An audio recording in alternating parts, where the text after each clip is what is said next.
इन विभूतियों को सम्मानित करने के पीछे जनता टीवी की सोच यही है कि इनके संघर्ष और कामयाबी की कहानी न सिर्फ सबके सामने आए, बल्कि प्रदेश के दूसरे किसान भी इनसे प्रेरणा लें। ये वही लोग हैं जिनके प्रयासों से ही कृषि क्षेत्र में लगातार बदलावों का दौर जारी है और आज जनता टीवी इस मंच पर इन्हीं प्रगतिशील किसानों का स्वागत करता है।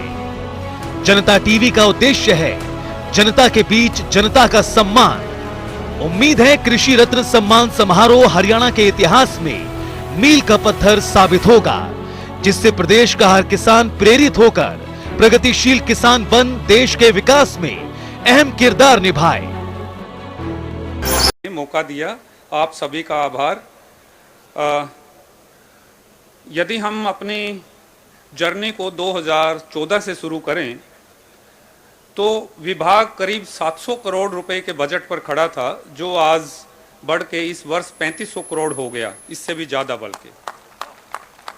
हमने इन वर्ष काल में 5 गुना बजट को आपके ऊपर स्कीमों के तौर पे लगाया है। अब मैं कुछ स्कीमें जो आपसे सीधा संबंध रखती हैं उनके बारे में जानकारी देने का कोशिश करूंगा। हमने, जैसा कि माननीय मंत्री जी ने अपने उद्भाषण में कहा कि किसानों को पैदा करने से लेकर बेचने तक हम आरंभ से लेकर अंत तक के उनके साथ खड़े हुए हैं। तो इस काम के लिए हमने एक पोर्टल बनाया, मेरा फसल मेरा ब्यौरा इस पोर्टल का नाम है। इस पोर्टल के ऊपर करीब 10 लाख किसान अपने आप को रजिस्टर करते हैं हर वर्ष और 62 लाख ज़मीन इस पे रजिस्टर होती है। किसान अलग अलग फसलें जो खरीफ में और रबी में उगाते हैं वो यहाँ आके अपने आप को रजिस्टर करके, चाहे उन्होंने एमएसपी पे फसल बेचना हो, ये लाभ लेना है तो भी वो यहाँ रजिस्टर करते हैं, या कृषि विभाग या कृषि से संबंधित दूसरे विभाग जो लाइन डिपार्टमेंट्स हैं उनकी स्कीमों का फ़ायदा लेना है तो भी उनको, किसानों को इस पोर्टल पे आके रजिस्टर करना होता है ताकि एक ट्रांसपेरेंसी बनी रहे। ये हमारी एक ऐसी स्कीम है जिसके माध्यम से हमने इसी वर्ष 500 करोड़ डीबीटी के माध्यम से मेरा फसल मेरा पानी मेरी विरासत, डायरेक्ट सीडेड राइस, पल्सिस को प्रमोट करने के लिए, ऑयल सीड को प्रमोट करने के लिए जो स्कीम है, या बाजरा भावांतर, ये करीब 500 करोड़ रुपया हमने इस पोर्टल के माध्यम से किसानों के खातों में पहुंचाया। एमएसपी का अलग अलग खरीफ और रबी के टाइम जो प्रोक्योरमेंट होता है एमएसपी पर, उसमें 11,000 से 13,000 रुपये तक का पैसा ये डीबीटी के माध्यम से किसानों के खातों में ई खरीद जो इसी पोर्टल के साथ लिंक्ड है, हम उनके खातों तक पहुंचाते हैं। तो ये हमारी एक विशेष स्कीम है जो मैं आपको इस बारे में जानकारी देना चाहता हूं। इसके अलावा विभाग ने अनेक ऐसी स्कीमें भी बनाई हुई हैं जो कि विविधीकरण पे हैं। ये आवश्यक हो गया है कि हमें राइस और व्हीट, धान और गेहूं का एक फसल चक्र जो साल भर में किसान अपनाने लग गए हैं इन पिछले 2 डिकेड में, इससे बाहर आना पड़ेगा क्योंकि इससे ज़मीन थक भी जाती है और ज़मीन का जो फिजिकल स्ट्रक्चर और बायोलॉजिकल स्ट्रक्चर भी ख़राब हो जाता है। तो इसके लिए हमने 2-3 स्कीमें बनाई। उनमें विशेष स्कीम है मेरा पानी मेरी विरासत, जिसमें कि हम जोर डालते हैं उन स्कीमों के ऊपर जो पैडी छोड़ के, आप धान को छोड़ के दूसरी ऐसी फसलें उगाएं उसी खेत में जिसमें पिछले साल आपने धान उगाया था, वो फसलें जो कि कम पानी लेती हैं, जिनमें मक्का, कपास, खरीफ दलहन में मूंग, मोठ, अरहर, उड़द, सोयाबीन जो कि यहाँ कम होती है, गवार, खरीफ तिलहन में तिल, मूंगफली, अरंड, चारा फसलें, सब्जियाँ और फल की फसलें, ये यदि वो लगाते हैं तो हम 7,000 रुपया प्रति एकड़ किसान भाई को देते हैं। वित्तीय सहायता सीधे उनके खातों में जाती है। पहले रजिस्ट्रेशन होता है पोर्टल पर, उसके बाद उसका विलेज लेवल कमेटी वेरीफाई करती है। वेरीफाई करने के उपरांत आश्वस्त होने के बाद ये पैसा उनके खातों में चला जाता है। यहाँ तक कि यदि वो कोई फोडर की चारे की फसल भी लगाते हैं धान को छोड़ के, हम उसके लिए भी 7,000 रुपया देते हैं। अपने खेत को खाली भी छोड़ते हैं धान ना लगा के, तो भी 7,000 रुपया इस स्कीम के तहत दिया जाता है। अभी तक 2020 और 2021 में हमने करीब 76 करोड़ रुपया किसान भाइयों के खातों में डाले हैं और पहले साल 2020 में 63,000 एकड़ विविधीकरण में आई धान किसानों ने छोड़ दिया और दूसरे साल 52,000 एकड़ जमीन पे किसानों ने धान को छोड़ा। इसके अलावा इसी संदर्भ में हमारी एक स्कीम है जिसमें कि हम पानी बचाने के लिए धान की नई तकनीक किसानों को सुझाते हैं। वो है सीधा धान की बुआई, यानी कि आप पडलिंग राइस, जो कि खेत में पहले पानी खड़ा करके पनीरी उसमें हम लगाते हैं की बजाय सीधा आप राइस बोएं, जिसको हम डायरेक्ट सीडेड राइस कहते हैं। उससे करीब 15 से 20% इस सीधी बुआई से हमारा पानी बचता है। इस वर्ष हमने टारगेट 1 लाख एकड़ ज़मीन का रखा है। ये 12 जिलों में, जो कि धान के ज़िले हैं, अम्बाला, यमुनानगर, करनाल, कुरुक्षेत्र, कैथल, पानीपत, सोनीपत, जींद, हिसार, सिरसा, रोहतक, फतेहाबाद, इन जिलों में ये स्कीम लागू है। हम 4,000 रुपया प्रति एकड़ इस स्कीम के तहत किसान को आर्थिक मदद के तौर पे, इंसेंटिव के तौर पे हम देते हैं। इससे मुनाफा भी होगा और पर्यावरण भी अनुकूल बनेगा। यहाँ आवश्यक है कि किसान भाई ज़रा लेज़र लेवलर से इसको ठीक कर लें। इस काम के लिए हम लेज़र लेवलर भी उनको मुहैया कराते हैं रेंट बेसिस पे, और डायरेक्ट सीडेड राइस की जो मशीन है उस पे भी सब्सिडी हम देते हैं। किसान भाइयों को फसल विविधीकरण में हम एक मदद और भी करते हैं। जो ढैंचा, यदि हरी खाद के लिए वो ढैंचा का सीड लेते हैं तो हम 80% उस पर, या कहिएगा कि लगभग फ्री उसको सीड अवेलेबल कराते हैं। और ये ज़रा कैपिंग है इसकी 10 एकड़ भूमि की, अगले साल इस कैपिंग को भी हटा देंगे। इसके लिए भी आवश्यक है कि उसको पहले मेरी फसल मेरा ब्यौरा पे रजिस्टर करना पड़ेगा। उसके बाद वहाँ से ये सबूत लेके वो ढैंचे का सीड खरीद के अपना ढैंचा लगा सकता है। एक बड़ी इम्पोर्टेंट स्कीम विभाग की है कि जो फसल अवशेष प्रबंधन है, जो क्रॉप रेजिड्यू मैनेजमेंट, ज़्यादातर ये प्रॉब्लम पैडी ग्रोइंग एरियाज़ में है। उसके लिए हमने अभी तक 70,000 मशीनें, 80% जो CHC बनती है उसको अनुदान के तौर पे, जो कस्टम हायरिंग सेंटर है, और 50% इंडिविजुअल फार्मर्स को हम इन मशीनों को प्रदान कराया है। हमने पिछले 4 साल से हमने करीब 500 करोड़, इससे भी अधिक के अनुदान की मशीनें दिलवाई हैं। हर साल 150 करोड़ के आसपास की ये हमारी स्कीम है। ये फसल अवशेष प्रबंधन के अलावा फार्म मैकेनाइजेशन की एक और भी स्कीम है जिसमें कि हम स्मैम कहते हैं। उसमें हम हर वर्ष 30 से 40 करोड़ के अनुदान के रूप में जो खरीफ और रबी के फार्म इक्विपमेंट्स हैं वो दिलवाते हैं फार्मर्स को। उसके लिए भी आपको पोर्टल पर पंजीकरण करना होता है। इस वर्ष की स्कीम अभी खुली है। एक हमारी बड़ी फेमस स्कीम है हर खेत स्वस्थ केस।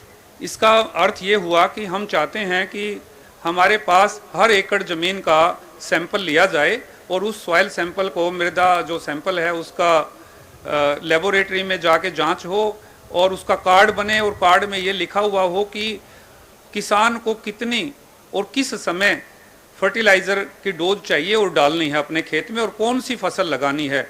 तो ये सारा इसलिए है कि वो जुडिशियस यूज करे, इसका सूझबूझ के साथ प्रयोग करे अपने फर्टिलाइज़र का। तो हर खेत स्वस्थ खेत हमारी बड़ी इंपॉर्टेंट स्कीम है, जो कि वर्ष 22-23 में इसके अंदर हमने 27 करोड़ का प्रावधान रखा हुआ है।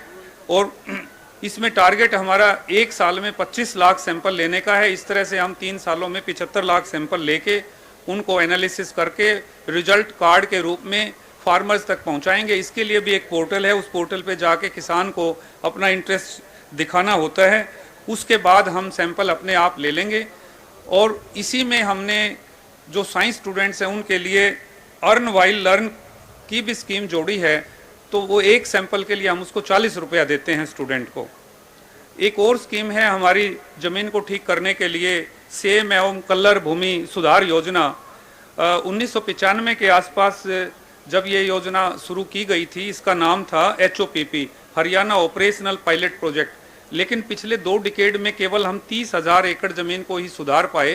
पूरे राज्य में 9 लाख एकड़ के आसपास ऐसी जमीन है जो कलर से अफेक्टेड है। तो इस वर्ष हमने एक बड़ा टारगेट रखा है 1 लाख एकड़ जमीन को ठीक करने का। तो हम हॉरिजॉन्टल और वर्टिकल दोनों ही तरीके से इसकी कलर जमीन को ठीक करते हैं। इसमें जो सेम की समस्या है, जहां 1.5 से 2 या 3 मीटर के अंदर चबा आ गया है, तो हम उसको ट्यूबवेल लगा के सीधा उस चबे को बाहर करके या हॉरिजॉन्टली उसमें नीचे पाइपलाइन दबा देते हैं और ड्रेन करते हैं। किसान भाई इसके लिए भी पोर्टल के ऊपर पहले अपनी सहमति जताते हैं, उसके बाद हम एक प्रोजेक्ट बना के और अपने कार्य को शुरू कर देते हैं। तो ये हमारी स्कीम लागू है और लागू रहेगी पूरा वर्ष भर, और पोर्टल खुला ही रहता है।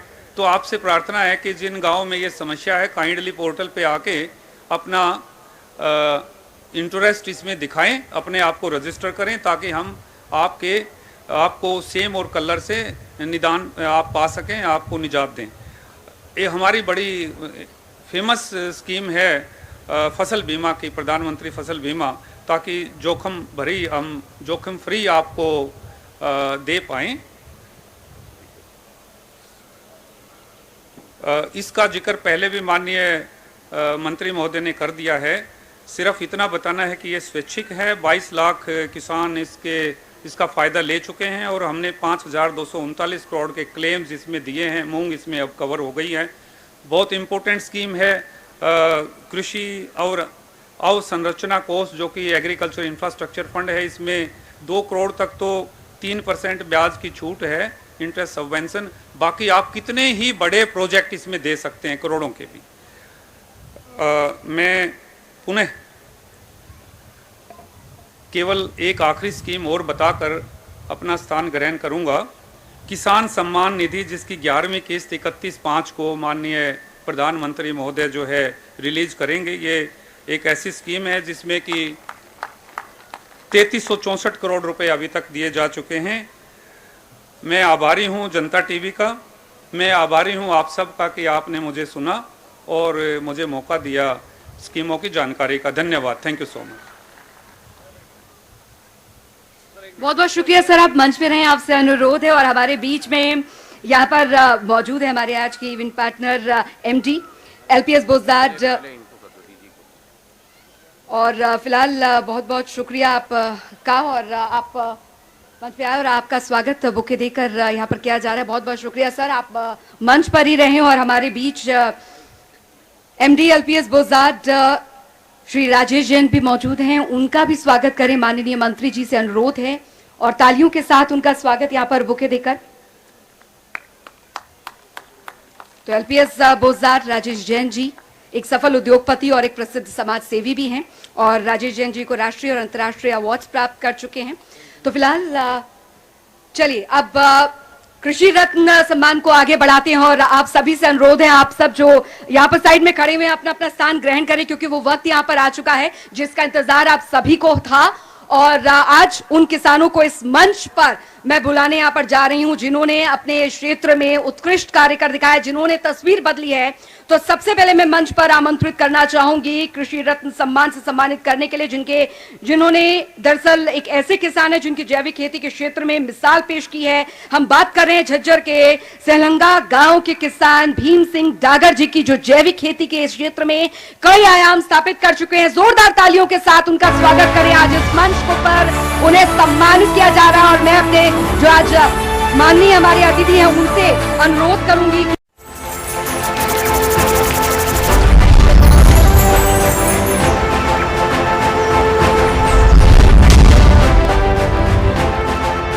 किसान मुनाफा कमा रहे हैं।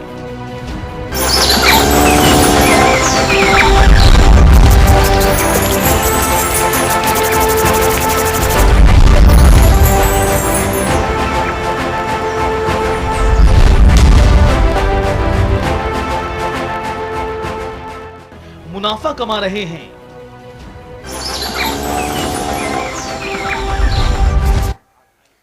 तो तालियां यहाँ पर बजती रहनी चाहिए। ये सम्मान आप सभी का सम्मान है और हमारे बीच भीम सिंह जी मौजूद हैं जिन्होंने कृषि क्षेत्र में आए बदलाव के लिए कारगर साबित हुए हैं और उन्हें सम्मानित आज किया जा रहा है इस मंच पर। जोरदार तालियां यहाँ पर बजती रहनी चाहिए और आप सभी जो किसान यहाँ पर खड़े हैं वो प्लीज अपना अपना स्थान यहाँ पर ग्रहण करें।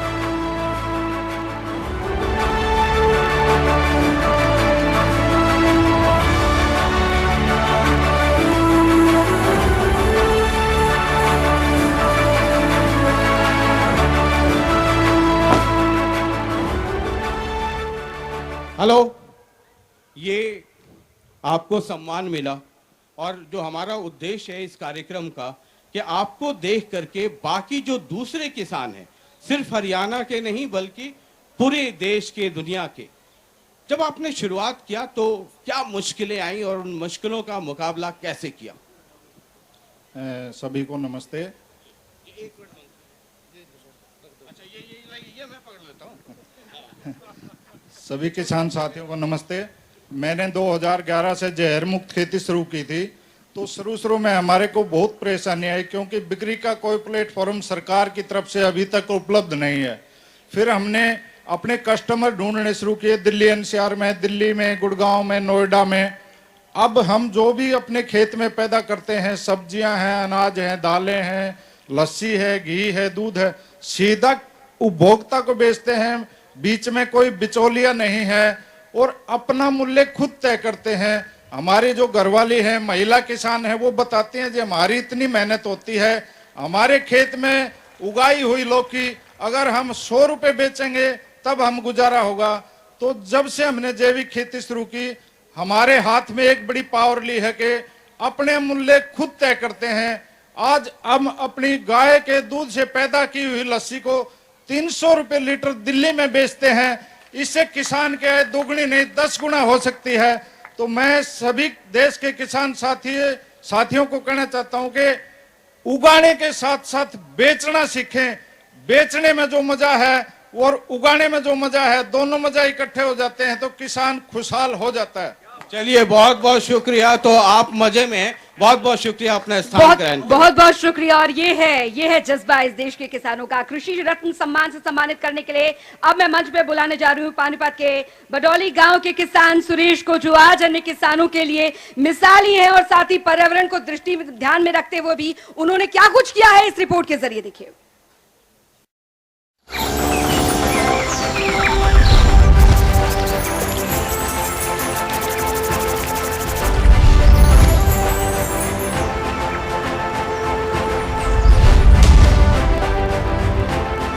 खेतों की पैदावार में भी बढ़ोतरी होती है, जिसकी वजह से गर्मी के मौसम में भी उनके खेतों की पैदावार में कोई कमी नहीं आती।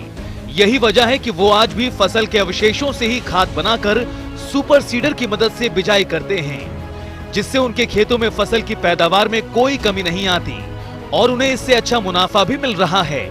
साथ ही वो सरकार द्वारा चलाए जाने वाले वृक्ष और स्कीमों में भी बढ़ चढ़कर हिस्सा लेते हैं, जिसकी वजह से पानीपत के बड़ौली गांव के किसान सुरेश की पहचान आज एक उन्नत किसान के रूप में हो रही है।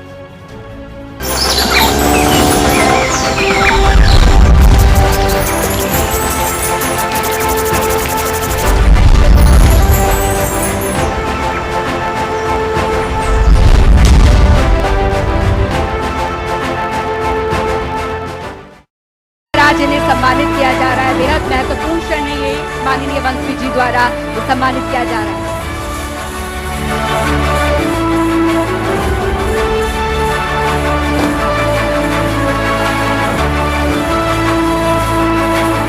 Thank you. ठीक, ये पराली एक बहुत बड़ी समस्या है और एक बार हम अपने कंट्रोल रूम की जो टीम है, ये जो स्मोक है अब इसको बंद कर दीजिए, इसलिए कि ये बड़ा डिस्टर्बेंस क्रिएट कर रहा है और पॉल्यूशन हो रहा है और हम पॉल्यूशन मतलब जो दूर कर रहे हैं उनसे बात कर रहे हैं। ये पराली एक बहुत बड़ी समस्या है। दिल्ली, हरियाणा, पंजाब, इस इलाके में, अब तो पूरे हिंदुस्तान में ये परंपरा शुरू हो गई। जरा अपना एक्सपीरियंस यहाँ के किसानों को बताइए कि जो पराली किसानों के लिए सरदर्द है उसको आपने सोना बना दिया अपने खेत के लिए। वो कैसे किया, शुरुआत कैसे हुई और दूसरे किसान अगर चाहें तो कैसे कर सकते हैं? सर जो मेरी जमीन है, ये माइक सर मैं अपने हाथ में पकड़ता हूँ, ये बड़ा डेलिकेट है, सरकार बनती है और गिर जाती है कई बार इससे, तो ये मैं अपने ही हाथ में पकड़ता हूँ जी। ये जो मेरी जमीन थी, जब इसका मतलब खारियत बहुत ही ज्यादा था जी, पहले इसका 9.5 के करीब था जी, पर उस टाइम मतलब हमारी उत्पादन भी कम होती थी। पर मैंने जब ये देखा कि अपनी जमीन सुधार के लिए इसमें फसल अवशेष का बहुत बड़ा योगदान है सर, तब से मैं 5-6 साल से लगातार, मतलब वैसे तो मुझे 10-12 साल हो गए जी। ये तो समझ गए कि अवशेष बहुत इंपॉर्टेंट है, पराली को या अवशेष को आप खाद में कैसे खेत में ही कन्वर्ट करते हैं? खेत में तो जी पहले डीकम्पोजर का स्प्रे कर देते थे जी हम, उसमें खड़ी उधान में, उसके बाद हैप्पी सीडर और सुपर सीडर से गेहूं की बिजाई करते हैं जी। अच्छा, तो पहले स्प्रे, वो क्या स्प्रे करते हैं? वो जी वेस्ट डीकम्पोजर आता है जी, उससे मतलब वो जो गलने में आसानी होती है जी पराली को। तो 1 एकड़ में कितना यूज करना चाहिए? उसको तो जी मतलब थोड़ी मात्रा होती है, पर वो अपना जैसे ड्रम में गुड़ वगैरह मिला के पानी भर के उसको मात्रा बढ़ा सकते हैं जी वो तो।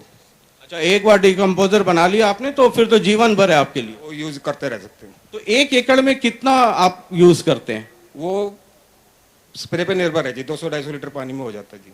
तो ये जब आप करते हैं, बहुत सारे लोग हैं, इसका प्रचार भी बहुत हो रहा है, ये सक्सेसफुल है?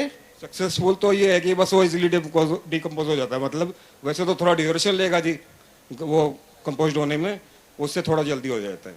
बहुत बहुत शुक्रिया, और आप एक उदाहरण हैं बाकी लोगों के लिए। बहुत बहुत शुक्रिया और आपको सलाम है। बहुत बहुत शुक्रिया। बहुत बहुत आपका स्थान शुक्रिया। ग्रहण करें। और अब मैं मंच पर आमंत्रित करना चाहूंगी कृषि रत्न सम्मान से सम्मानित करने के लिए रेवाड़ी जिले के कव्वाली गांव के किसान यशपाल कोला जी को, जो कि प्राकृतिक खेती को अपनाकर जिन्होंने बढ़ावा दिया है, अन्य किसानों को वो प्रेरित इस ओर कर रहे हैं, और साथ ही साथ उन्हें कई बार राज्य स्तर पर पुरस्कृत भी किया जा चुका है। और उसी से जुड़ी ये एक रिपोर्ट आप देखिए।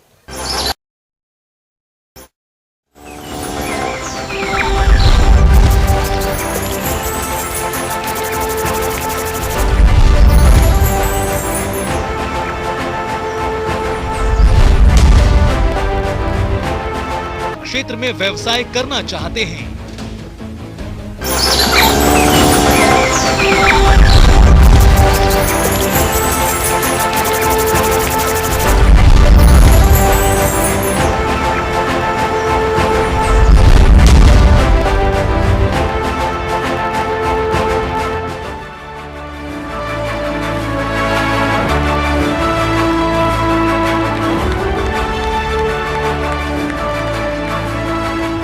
बहुत बहुत शुक्रिया। और आपसे ये समझना चाहेंगे, कुछ पूछना है, कि जो फसल विविधीकरण की बात की जाती है, आजकल बहुत किया जा रहा है, वो कितना डिफिकल्ट है, या जब आपने शुरू किया, कोई एक नया किसान शुरू करना चाहे तो किन मुश्किलों का सामना करना पड़ता है और उससे कैसे पार पाते हैं? फसल विविधीकरण तो बहुत ही ज़रूरी है क्रॉप के हिसाब से। काफ़ी पैथोजन ऐसे हैं, रेगुलर हम कोई भी क्रॉप करते हैं तो उसमें आ जाते हैं, तो फसल विविधीकरण के कारण वो ऑटोमेटिक ख़त्म हो जाते हैं। उसके एवज में काफ़ी लोग रेगुलर करते हैं तो बहुत सारे पेस्टिसाइडों का यूज़ करते हैं, जो स्वास्थ्य और मृदा दोनों के लिए हानिकारक है। तो फसल विविधीकरण अपनाना तो बहुत ज़रूरी है। किस फसल? एक सवाल जो मैं समझना चाहता हूँ इसके संदर्भ में, विविधीकरण के संदर्भ में, लोगों को लगता है कि इसमें नुकसान हो जाएगा।